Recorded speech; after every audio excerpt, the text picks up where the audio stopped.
É um prazer imenso voltar a abrir a Palavra de Deus e poder falar sobre um assunto tão importante para nós.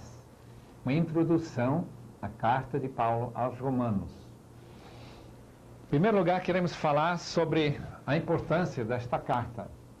Alexandre Suter disse: as epístolas de Paulo são os escritos mais importantes do mundo. Ernst Käsemann, um alemão, que escreveu um comentário importante sobre Romanos, diz: Romanos é o mais importante livro do mundo. E o inglês, Samuel Coleridge, o escritor mais profundo que existe. Alva McClain, dos Estados Unidos, o livro mais importante na Bíblia.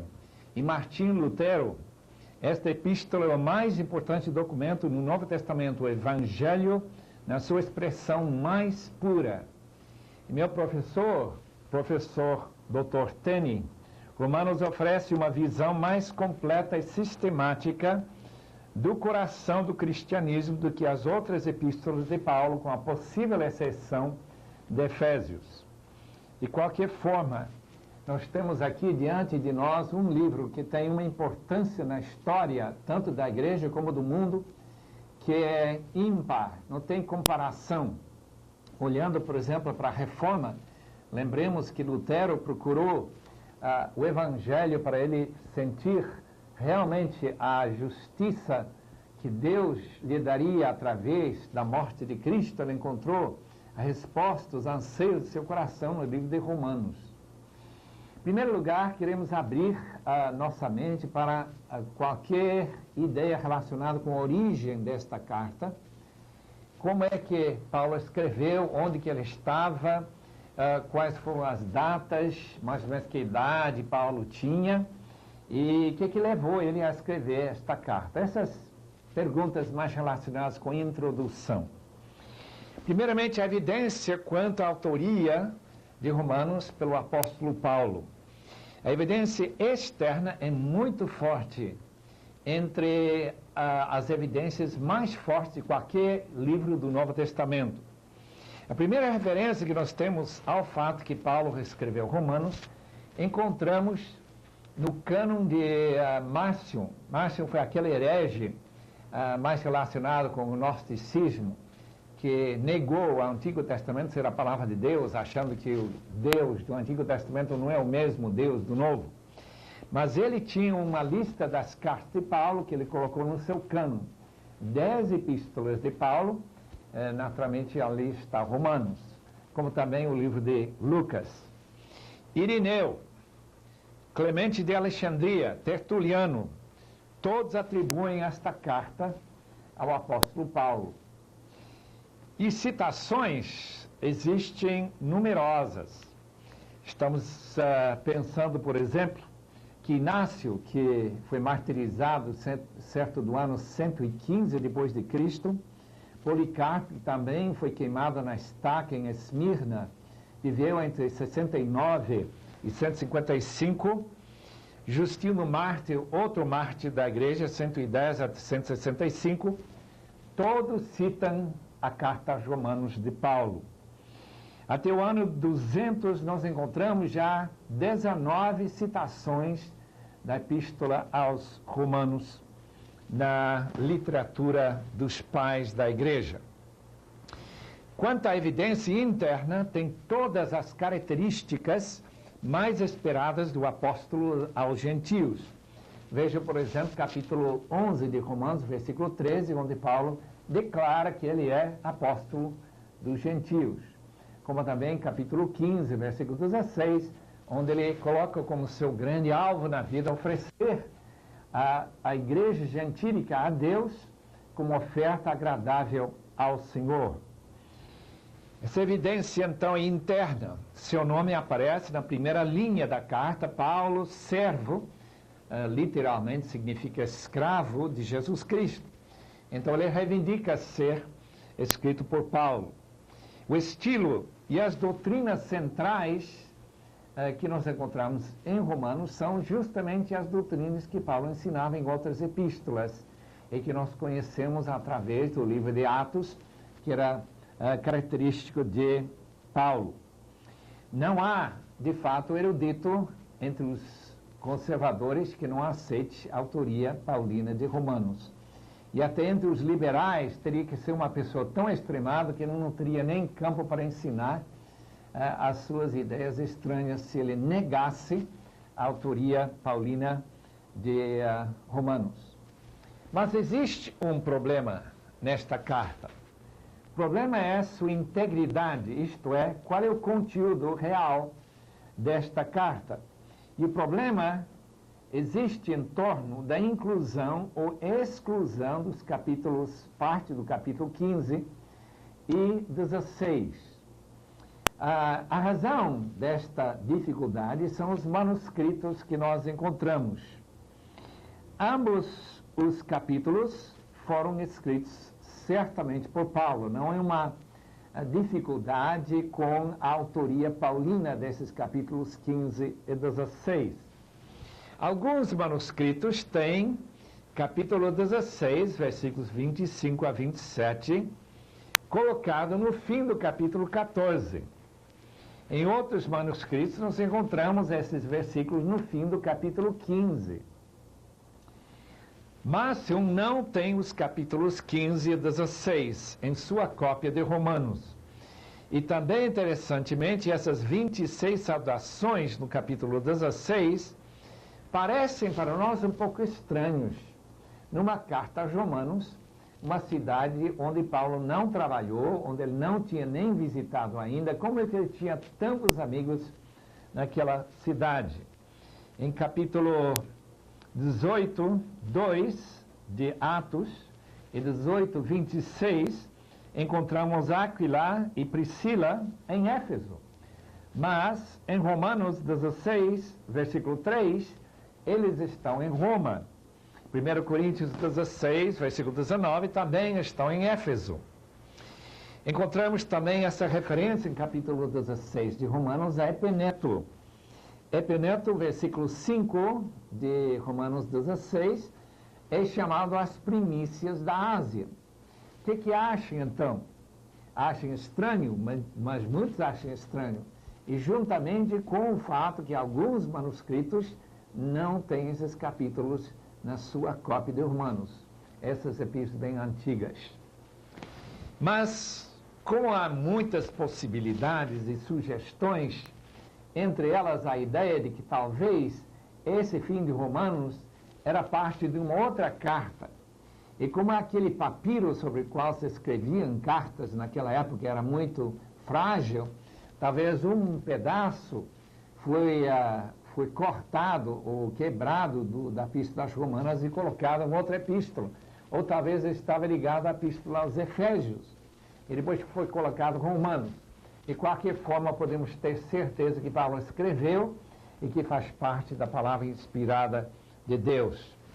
E nós podemos, então, confiar que quando nós lemos esses maravilhosos capítulos 15 e 16, que nós estamos lendo a palavra inspirada do Senhor. Por que Paulo escreveu Romanos? Qual foi a ocasião de ele ter escrito esta maravilhosa carta? Diferentemente das outras cartas paulinas, esta carta foi escrita por uma igreja que Paulo não conhecia. De fato, tem uma outra igreja para a qual Paulo escreveu que não tinha visitado, que era a igreja em Colossos. Paulo se encontrava em Corinto quando ele escreveu Romanos, capítulo 15, versículo 26, 16, 1 e 2, mostram isto, que ele está em Corinto, naquele período logo antes de ele chegar em Roma, no percurso da sua terceira viagem missionária. Estava aguardando o fim do inverno. Naquela época não era possível viajar de navio no mar Mediterrâneo entre os meses de outubro e março, por causa dos altos ventos. Justamente foi aquela ousadia do capitão, o de Centurião, em capítulo 27 de Atos, que mostra justamente que mal deu tentar ir só mais alguns quilômetros, quando chegou aquele vento tremendo que levou ao naufrágio daquele navio em que Paulo estava viajando para Roma. Então ele estava em Corinto, aguardando esse fim do inverno para poder novamente navegar para a Síria, levando aquelas ofertas que ele menciona no capítulo 15 de Romanos, que ele menciona também em 2 Coríntios, que foi escrito logo antes de Romanos, essas ofertas que eram levantadas nas igrejas de Macedônia e da Acaia, parte da Grécia, e iam ser levados por Paulo junto com seus companheiros até a igreja de Jerusalém e os irmãos da Judeia, onde havia muita necessidade e pobreza. Ele fala que ele queria muito visitar a igreja de Roma, muito queria ver-vos, mas ele foi impedido muitas vezes. Leia capítulo 15, versículo 22.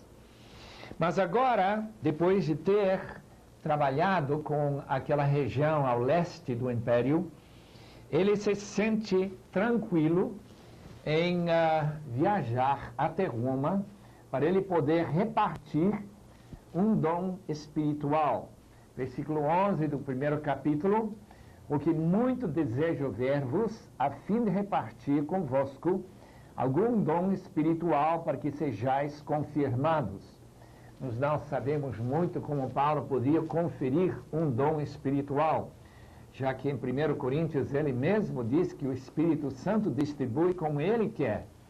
Mas talvez o Espírito falou para Paulo que ele deveria levar um dom e, pela imposição das mãos, orar para que algum irmão ou alguns irmãos recebessem este dom espiritual mencionado no versículo 11. De qualquer forma, ele diz que uma das suas razões de ir para lá foi justamente para repartir esse dom.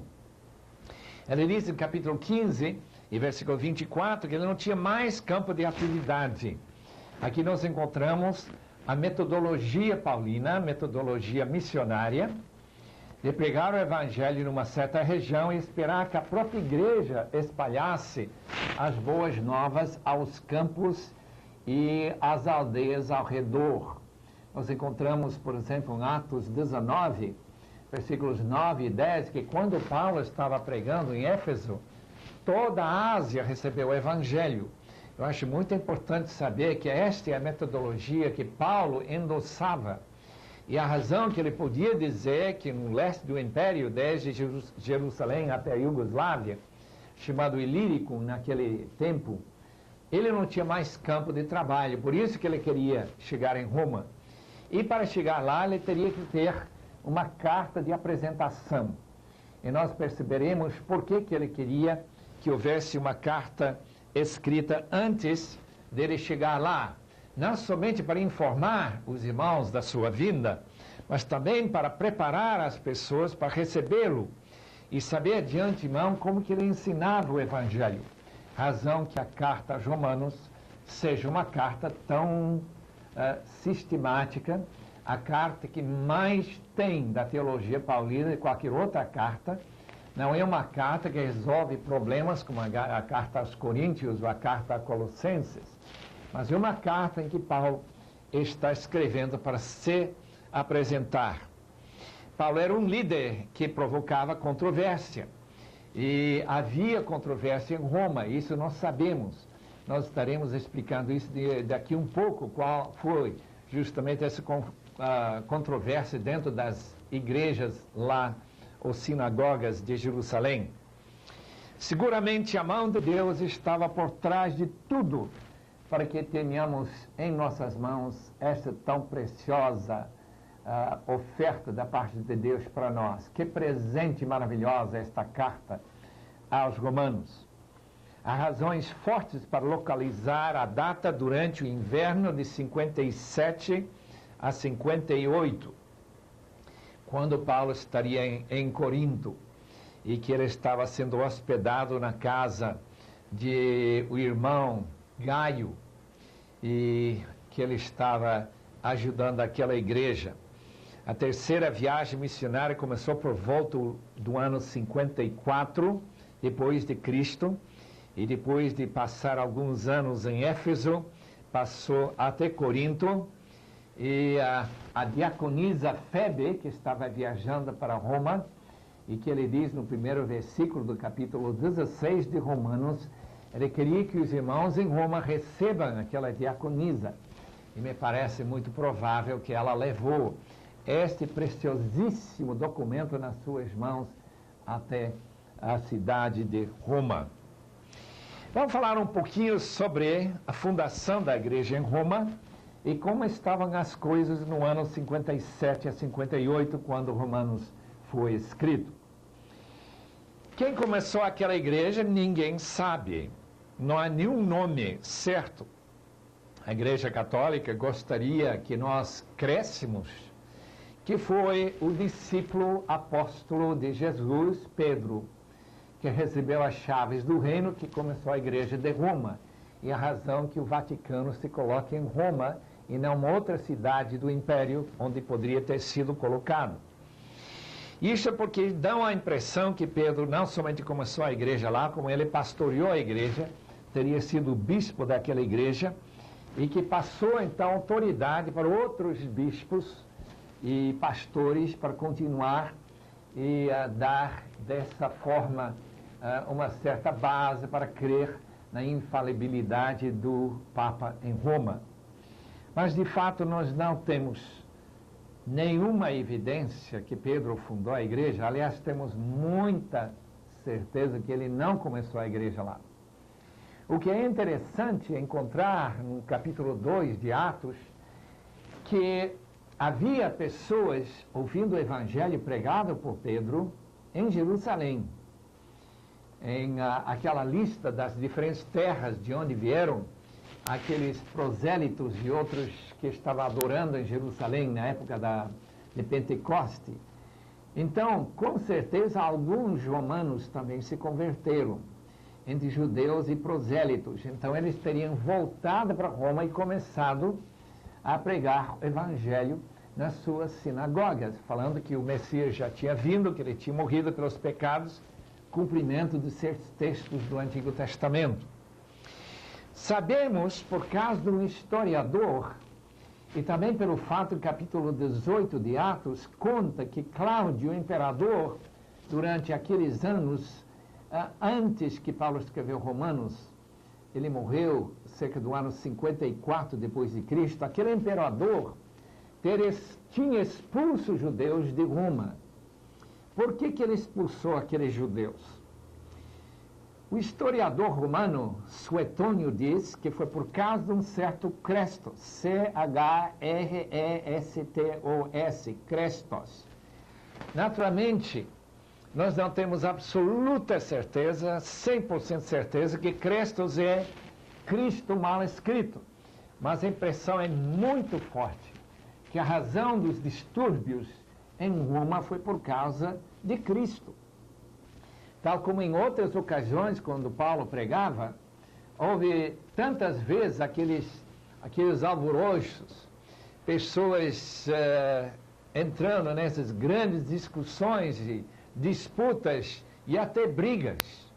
E isso aconteceu também quando se pregou Jesus, com certeza, em Roma.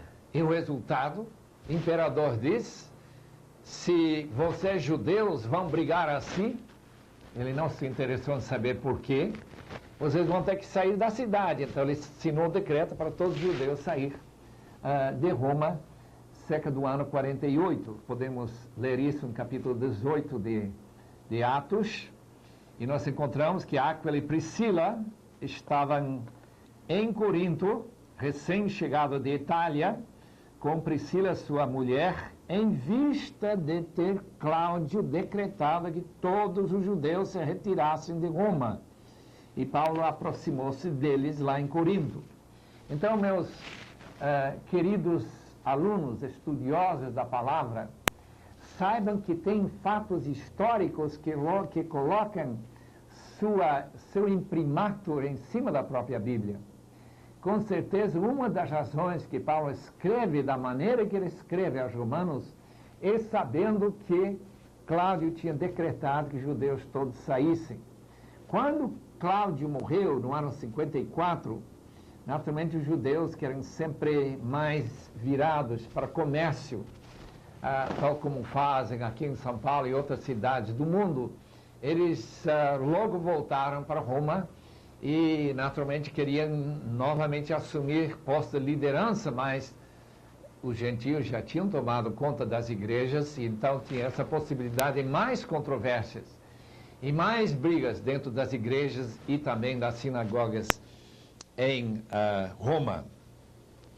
Nós encontramos então esse grande número de amigos no capítulo 16, que é bem possível que foi escrito justamente para Roma, por causa daquelas pessoas que tinham ido para Corinto e depois voltado para Roma, e que Paulo conhecia na igreja de Corinto e outras igrejas que ele tinha trabalhado antes dele ir para Roma. Lucas menciona a existência dos judeus e prosélitos romanos no dia de Pentecostes, que nós já falamos. Então, no livro de Atos, capítulo 2, versículos 10 e 11, nós encontramos essa possibilidade, então, dos fundadores da igreja em Roma. Com certeza não foi Pedro. Fica também claro pela evidência interna que a composição da igreja de Roma era uma mistura de pessoas que antigamente eram pagãs e não judeus, junto com judeus. Quer dizer, uma igreja bastante cheia de judeus, mas também a maioria sendo gentios. Então, essa argumentação que Paulo coloca na sua carta é voltada tanto para gentios como para judeus. Quanto ao tema de Romanos, queremos sugerir, o tema seria a salvação no Evangelho de Cristo. Evangelho, boas novas sobre Cristo, traz salvação. A ideia básica em Romanos é sobre salvação em Cristo. Tem outros temas abordados em Romanos. Tem, por exemplo, no capítulo 1, versículo 17, a justiça de Deus revelada em Cristo, inclui 4 aspectos que Paulo vai descrever: a fidelidade de Deus, a ira de Deus, a morte expiatória de Cristo para pagar os pecados e a fé. Então, são temas muito seriamente tratados em Romanos. Um outro tema é a bondade de Deus, o seu amor derramado em nossos corações, como nós encontramos no capítulo 5, e também capítulo 8, versículo 35, onde nada pode separar o cristão do amor de Deus, esta bondade. Terceiro tema é a soberania de Deus, que tem um destaque todo especial em Romanos. Capítulo 8, versículo 29, que fala sobre a escolha de Deus, sobre a predestinação, sobre o chamado de Deus. E o plano para todos os crentes ser formados na imagem de Cristo. Mas capítulos 9, 10 e 11, mais ainda, Paulo enfatiza a soberania de Deus. Depois nós temos um quinto tema, a graça de Deus. Jesus Cristo morreu tomando o nosso lugar, capítulo 13, versículo 25, um tema que também tem uma abordagem muito especial em Romanos. E depois nós temos bastante acerca da lei de Deus em Romanos. Paulo está muito preocupado para que os judeus entendam que não é mais necessário guardar essas leis que nós chamamos cerimoniais, guardar festas judaicas, guardar o sábado, aquelas lavagens e purificações e tudo isso. Paulo nega que seja necessário. Jesus Cristo é o fim da lei para aqueles que confiam no Senhor Jesus. Queria agora passar para os meus queridos alunos um esboço de Romanos. Tem várias possibilidades para esboçar esta grande, importantíssima carta. Eu vou dar uma sugestão de como se pode esboçar a carta e, naturalmente, outros comentários sobre aquele, talvez o comentário do F.F. Bruce, da Vida Nova, pode ajudar também. Aqui está. Primeiro, capítulo 1, versículos 1 a 15, saudação e introdução à carta. Versículos 16 e 17 tratam do tema do tema que nós podemos ler, porque não me envergonho do Evangelho, porque é o poder de Deus para a salvação de todo aquele que crê, primeiro de judeus e também de gregos, visto que a justiça de Deus se revela no Evangelho de fé em fé, como está escrito, o justo viverá pela fé. Esse versículo 17 foi o versículo que Deus usou para salvar Martinho Lutero. Capítulo 1, versículo 18 a 3, 20, trata da natureza e consequências do pecado do homem. Paulo está querendo mostrar que o homem é pecador e que tem consequências, especialmente capítulo 2, falando sobre a ira de Deus, que é aumentando todo dia até chegar o dia do Senhor, que será o dia de juízo. Capítulo 3, versículo 21 a 31, o plano de salvação pela justificação pela fé. 3, 21 a 31. O capítulo 4 todo trata do sustento dessa doutrina da justificação, baseado na salvação de Abraão pela fé. Todos os meus ouvintes devem lembrar que capítulo 4 de Romanos trata da salvação de Abraão. E como nós somos filhos na fé de Abraão, Paulo quer usar aquela argumentação que Abraão foi salvo, mesmo sem ter a lei. Capítulo 5, versículos 1 até 21, a implicação da justificação. Se somos justificados pela fé, tem várias implicações. Capítulo 6, primeiro versículo, até o fim do capítulo 8, temos a resposta à primeira objeção, a justificação pela fé. A objeção é que se uma pessoa é justificada pela fé, se ele não tem que fazer nada para ser salvo, se não crê, como não seria que ele se tornaria simplesmente uma pessoa que crê, mas continua pecando? E Paulo então levanta sua resposta e dá uma resposta tremenda a esta ideia tão errada que a pessoa convertida pode continuar vivendo no pecado. Em capítulo 6, versículo 1 a 23, justificação promove a santificação. Se a pessoa realmente entendeu o seu batismo, ele deve ser uma pessoa que procura viver em novidade de vida. Capítulo 7, 1 a 26, a lei não promove o pecado. É o argumento do capítulo 7.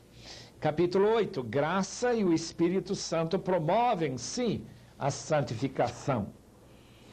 Agora vamos para outra seção, capítulos 9 a 11, que trata de a resposta à segunda objeção, a justificação anula as promessas de Deus. Paulo nunca admitiria que qualquer doutrina anulasse a promessa de Deus. Capítulo 9, versículo 1 a 33, afirma que Deus é soberano. Ele escolhe quem Ele quer. Capítulo 10, o zelo de Israel levou Israel a procurar a justificação sem procurá-la pela fé, procurou erradamente. Então é o erro de Israel. Capítulo 11, versículos 1 a 36, o futuro de Israel.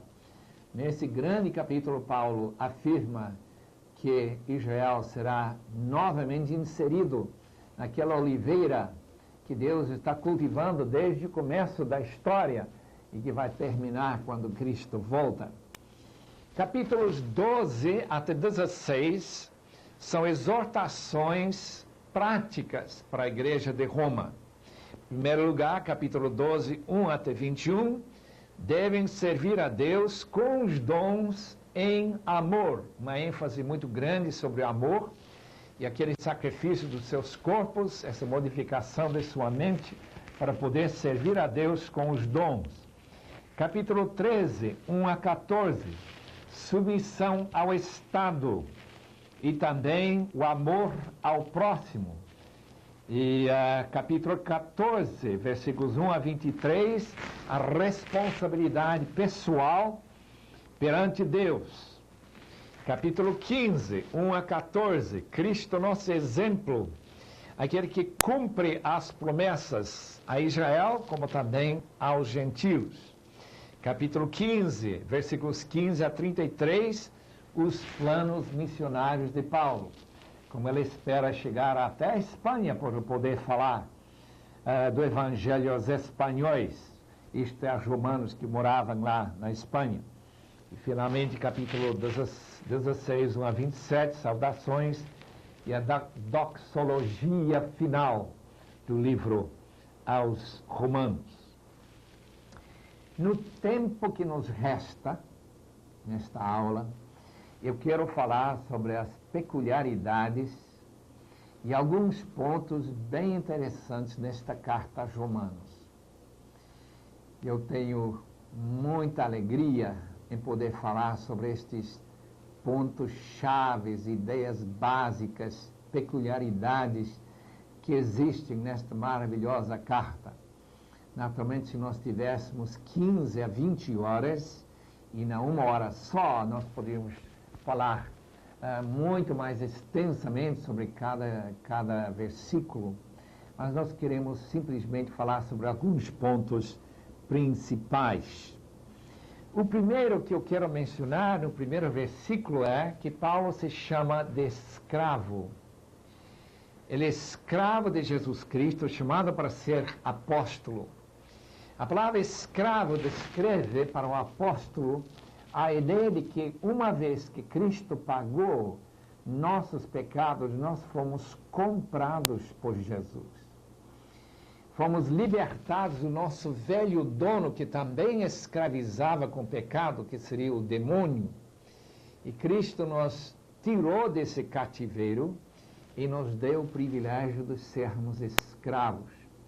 Naturalmente, Paulo pensa nisso porque ele chama de Jesus Cristo o Senhor. E como o Senhor tem escravos naquela época, quando mais de metade do império, e certamente metade da população de Roma ou mais era escravo, então nós podemos entender por que Paulo usava esta palavra, além de sua palavra título apóstolo, que significava sua autoridade. Falamos um pouco sobre Paulo pretende passar um dom espiritual para os irmãos em Roma. Em capítulo 12, Paulo não usa a frase dom espiritual, no versículo 6 a 8.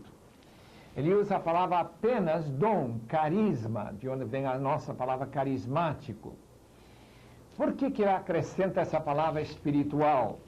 Nós não podemos falar isso com certeza, mas comparando os dons de Romanos 12 com os dons em 1 Coríntios 12, encontramos que alguns dons precisam de algum espírito para poderem ser exercitados. Por exemplo, o dom de profecia.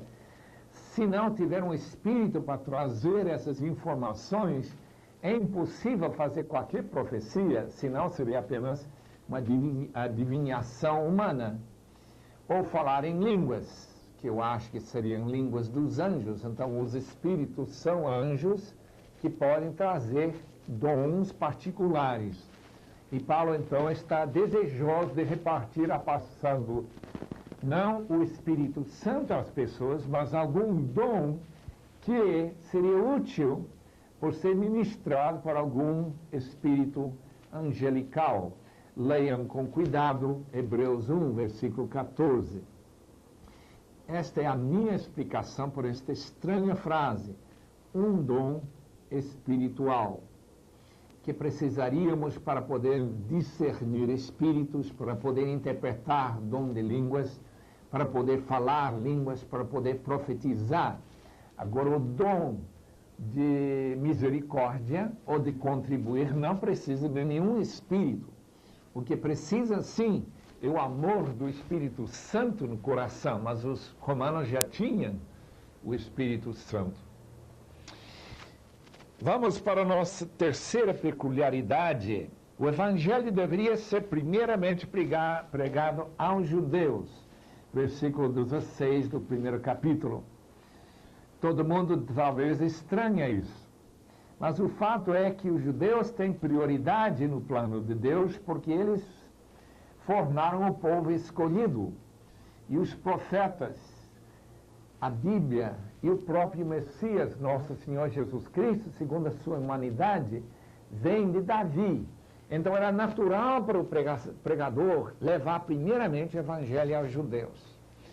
Mas como os judeus tinham rejeitado esta mensagem salvadora do seu Messias, o Senhor Jesus Cristo, o apóstolo Paulo disse que Deus quebrou os ramos. Ele está usando uma ilustração de quebrar os ramos da oliveira domesticada, e foram inseridos ramos de fora, isto é, gentios pagãos, trazendo eles para serem parte desta maravilhosa árvore de Deus. Agora, isso não quer dizer, segundo Paulo ensina, que Israel será sempre rejeitada por Deus.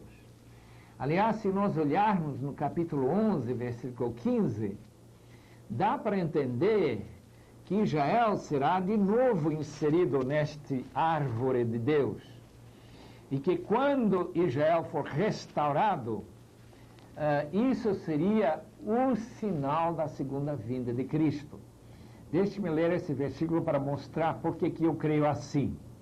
Porque se o fato de terem sido eles, os israelitas,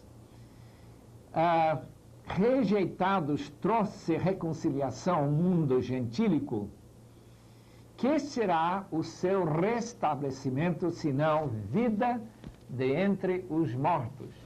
Vida de entre os mortos seria uma ressurreição.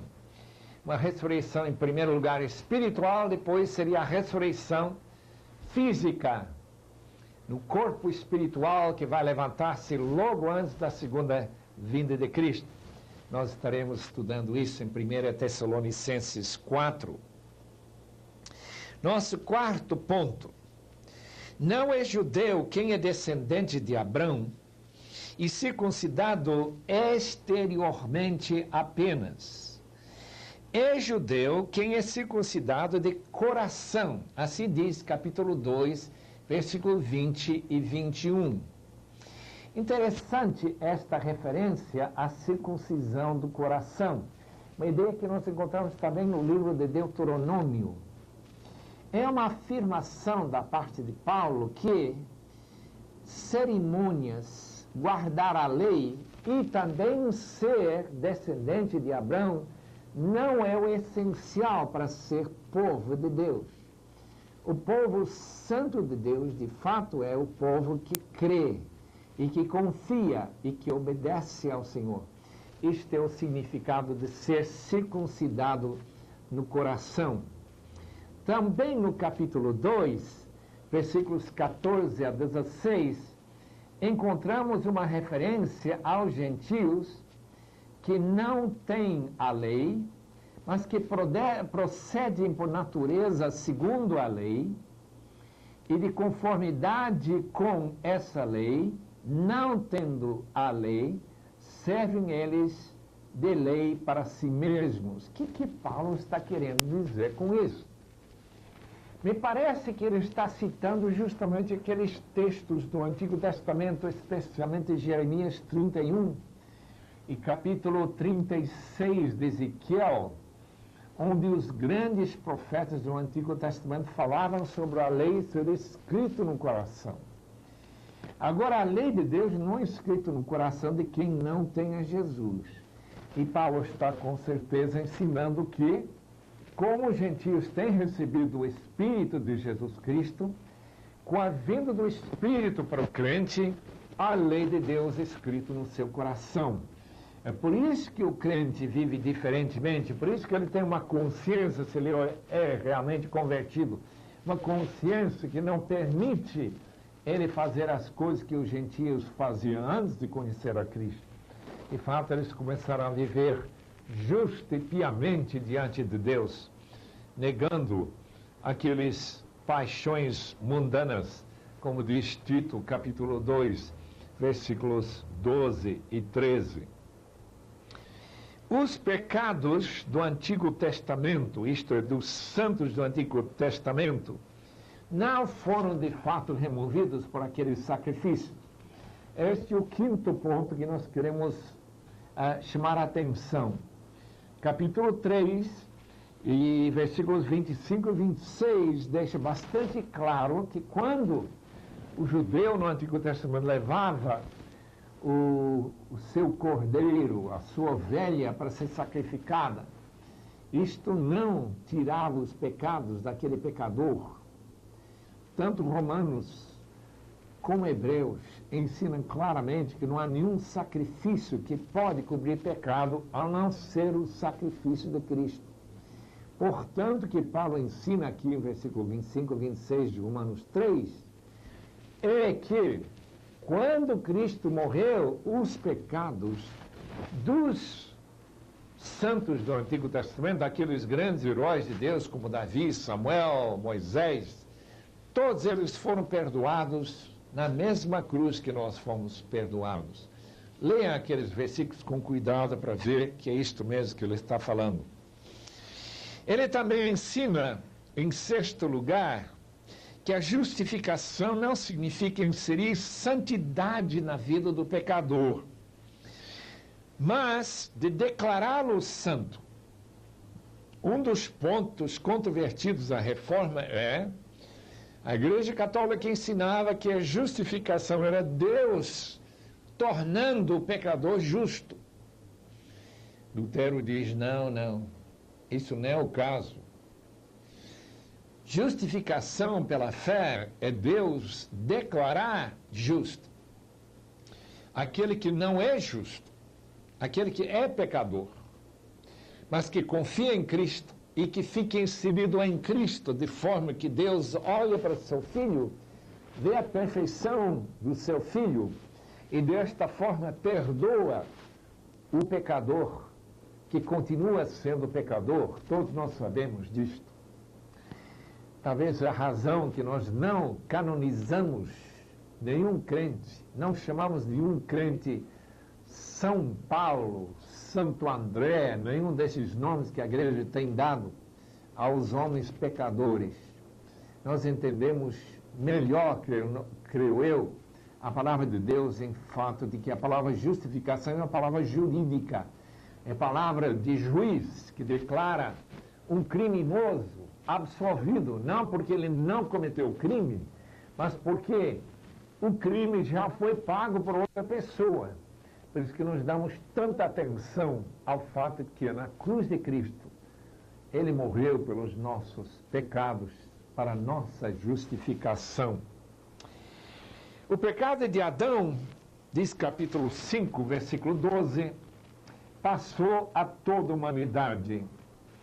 Isso é difícil para nós engolirmos, que um pecado de uma só pessoa, Pai de todos os povos do mundo, 6 bilhões de habitantes hoje, quase, que essa humanidade toda é pecadora por causa do pecado de Adão, chamado pecado original. Meu querido amigo, estudante da palavra, todos somos pecadores por causa de Adão, por ele ter desobedecido.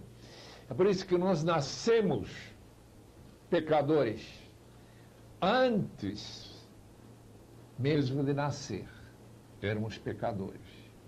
Mesmo uma criança abortada precisa da graça de Deus para tirar os seus pecados, para que ele possa conhecer a graça divina.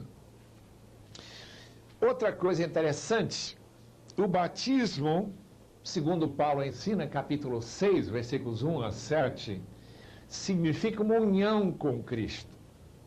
Eu creio que muitos de nós fomos batizados sem entender muito sobre o significado deste ato cerimonial, litúrgico, em que a pessoa, deitada nas águas, realmente morre com Cristo e ressuscita também na ressurreição de Cristo. É uma maneira bem judaica de pensar que Deus utilizou para aplicar para nossas vidas o mérito de Cristo. De forma que, na morte de Cristo, eu morri. Isso naturalmente ocorreu realmente, originalmente, na cruz. Mas quando eu morro simbolicamente no batismo, quando eu ressuscito dessas águas, eu ressuscito em novidade da vida, diz capítulo 6 de Romanos.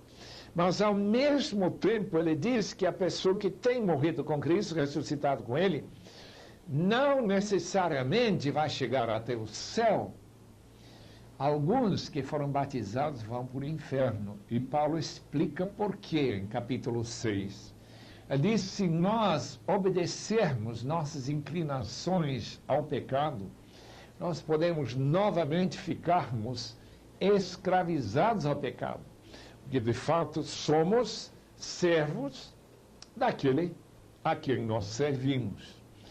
E o crente deve, quando ele toma seu compromisso com Cristo, deve tomar esse compromisso que ele vai realmente servir a Cristo e obedecê-lo, e não obedecer ao pecado.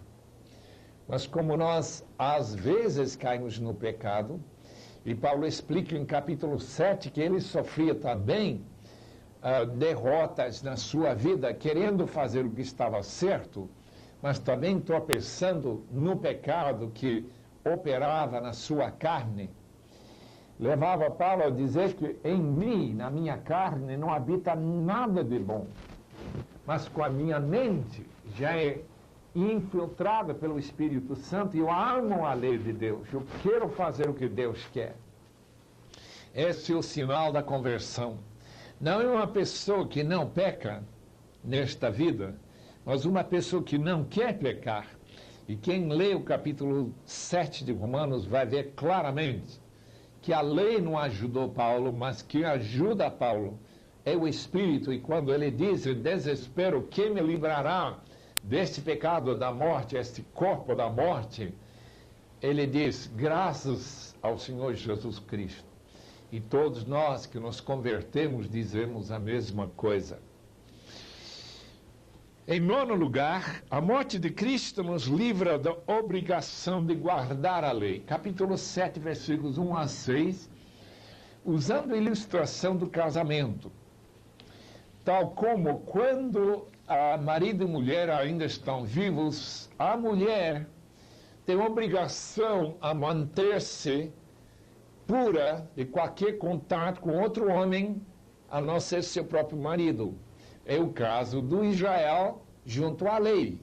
Mas uma vez que Cristo morreu, o significado, capítulo 7, 1 a 6, é que a lei não é mais obrigatória para o crente guardar.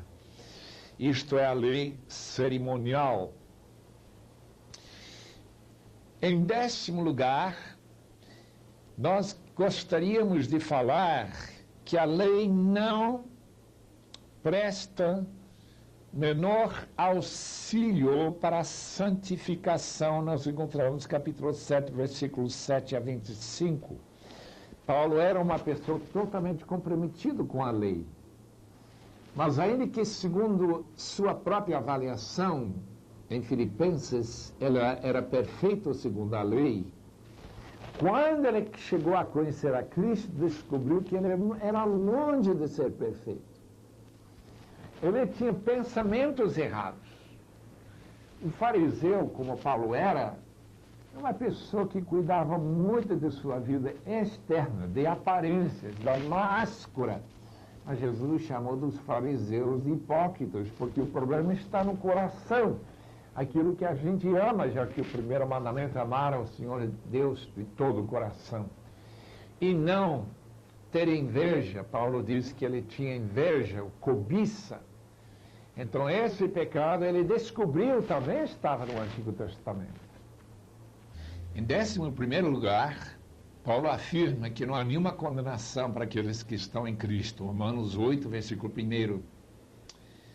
Que maravilha não ter que pensar na culpa e pagar nem em purgatório, nem no inferno, a culpa que nós realmente granjeamos quando nós pecamos.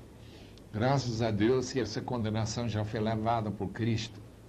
Mas novamente Paulo volta a explicar que a morte de Cristo não foi apenas para tirar a culpa nossa, mas é para que nós vivamos, diz versículo 4, uma vida justa. E que nós não nos inclinemos para o pecado, porque inclino para o pecado, o desejo do pecado, é sinal de uma pessoa que não está em Cristo. Se alguém está em Cristo e Cristo nele, ele vai amar a justiça, ele vai odiar o pecado, ele vai sentir mal quando ele tropeça. Nós queremos também falar um pouquinho sobre a esperança que o crente tem para o futuro, que nós encontramos em Romanos 8. Uma esperança de que toda a criação, de alguma forma, está amaldiçoada, aguardando a revelação dos filhos de Deus quando Cristo voltar. Isto é, revelar os filhos de Deus em sua glória, com seus corpos ressurretos e transformados. Já que os vivos aqui na terra, quando Cristo voltar, serão transformados para ter um corpo, chamado corpo espiritual, que vai perdurar para sempre. Em terceiro lugar, teremos assim a oportunidade agora de falar sobre a segurança do crente. Qual é a certeza que o crente tem que ele não vai tropeçar e cair no pecado e perder a salvação? Isso é explicado muito bem nos últimos versículos do capítulo 8, quando ele diz que nada pode nos separar do amor de Deus. Paulo tinha tantas provas desse amor. E esse amor, durante a vida, vai confirmando cada vez mais que ele é um filho garantido e que ele foi adotado por Deus através de Jesus Cristo, e que a possibilidade de Satanás, ou as forças do mal, ou a morte, ou o medo, ou a vida, ou qualquer coisa, poder separar do amor de Cristo, ele acha impossível, desconta qualquer possibilidade disso acontecer. Em 9:15, Paulo explica que a escolha de Deus, quando ele escolhe as pessoas, como o caso de Jacó, e não escolher Esaú, que era o primeiro nascido, é um direito que o Senhor tem. Ele até tem direito de endurecer o coração de Faraó, especialmente quando Faraó já toma a primeira decisão de se endurecer. Então, Deus confirma: você quer ser duro? Eu vou endurecer o seu coração. Então, a Bíblia explica de duas maneiras a perda das pessoas que vão para o inferno. Eles tomam decisões e também Deus escolhe. As decisões que nós tomamos, nós encontramos que Deus aguenta com muita paciência, mesmo oferecendo-nos a sua salvação. Mas, finalmente, Deus, às vezes, condena pessoas até vivas. E nós queremos tocar nisto em outros textos. Caso de Esaú, que foi um homem profano, diz capítulo 12 de Hebreus. A rejeição de Israel não é arbitrária. Isso fica muito claro no capítulo 9, versículo 30 até 10, 21. Foi uma escolha que os próprios judeus tomaram. Deus amava Israel, queria oferecer-lhes esta bênção da salvação, mas Israel não quis. Mas mesmo assim, Deus, em sua graça, manteve um remanescente. Remanescente significa um grupo escolhido dentro de Israel. Veja lá capítulo 11, versículos 1 a 6. E ele usou essa rejeição de Israel para ele tomar o ensejo de levar os gentios ao conhecimento do Senhor da glória. E assim nós estamos sendo incluídos aqui. Um dia, todo Israel será salvo. Assim diz capítulo 11, versículo 25 e 26. E quando Israel for todo incluído, será a marca, o sinal da segunda vinda de nosso Senhor e Salvador Jesus Cristo. Capítulo 12 explica que o culto racional do crente é sua entrega total como sacrifício vivo, santo e agradável a Deus, com a sua mente sendo transformada pela renovação do Espírito Santo e pela procura das verdades da Palavra de Deus. O resto dessa maravilhosa epístola, cheio de boas recomendações de como nós vivermos com amor e como cuidarmos de nossos irmãos e como guardar um dia especial, é a nossa escolha. Se quisermos, podemos guardar o sábado. Não há nada de mal em guardar qualquer dia, mas não é nunca obrigatório. Não há nenhum legalismo nisto. Veja capítulo 14, versículo 5 em diante. É um livro maravilhoso. Eu espero que os irmãos que estão ouvindo a minha voz estudem com muito cuidado. Eu quero recomendar livros que podem me ajudar. Temos examinado as Escrituras. Temos este trabalho em torno de Romanos também, que inclui todos os livros da Bíblia, visão panorâmica da Bíblia. Para aqueles que querem fazer um estudo bem mais profundo, eu recomendo este curso, A Vida e Cartas de Paulo, um curso programado que é publicado pela Vida Nova. Nós temos um manual bíblico, já falamos bastante. Temos este maravilhoso comentário, já mencionado, de F. Bruce, já falecido, Romanos, introdução e comentário. Temos o livro que já temos recomendado muito, Dr. Merrill Tenney, O Novo Testamento, Sua Origem e Análise. Nós temos esta nova tradução da Bíblia que pode dar novos aspectos no texto original. A chamada Nova Versão Internacional, estamos aguardando em seguida a Bíblia toda pronta. O novo dicionário da Bíblia pode dar muitas ajudas em relação aos imperadores, a todo aquele fundo histórico. E também temos um novo comentário sobre a Bíblia inteira. Naturalmente tem um estudo relativamente curto sobre Romanos. Deus os abençoe e que este Carta aos Romanos se torne uma das suas favoritas. Quem ainda não ouviu falar na Bíblia de referência Thompson? Esta Bíblia traz 100.000 versículos em cadeia temática.